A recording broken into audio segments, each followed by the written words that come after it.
আসসালামু আলাইকুম, hi guys. দেখেন আজকে এটা আমরা পুরো সম্পূর্ণ ক্লিয়ার করে ফেলছি, সাফ সাফাই করে। কাস্টমার কালকে আসবে। দেখেন রুমগুলো অনেক বড় বড় আর প্রিন্ট করা হয়েছে, ঠিক আছে। সেই হোয়াইট প্রিন্ট সিলিংয়ে, আর দেওয়াল হয়েছে যে অন্য কালার। সে আজকে আমরা সাফাই করতেছি।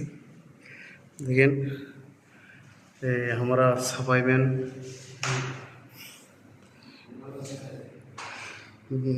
সেই হয়েছে প্রচুর। দেখেন কেসিংটার আজকে অবস্থা কীরকম, কত সুন্দর হয়েছে। পুরো আমরা আজকে সম্পূর্ণ ক্লিয়ার করে ফেলেছি। টয়লেট হইতে সব, এক একটা টয়লেট কত বড় দেখি। টয়লেট দেবে একটা রুম, বড় বড় টয়লেটগুলো সে হয়েছে সব। এটা এদিকে মুভ মারতে মারতে আইতেছে। আর এটা হচ্ছে যে হল রুম, গ্লাসগুলো সাফাই করছি, দেখুন কত সুন্দর দেখা যাচ্ছে।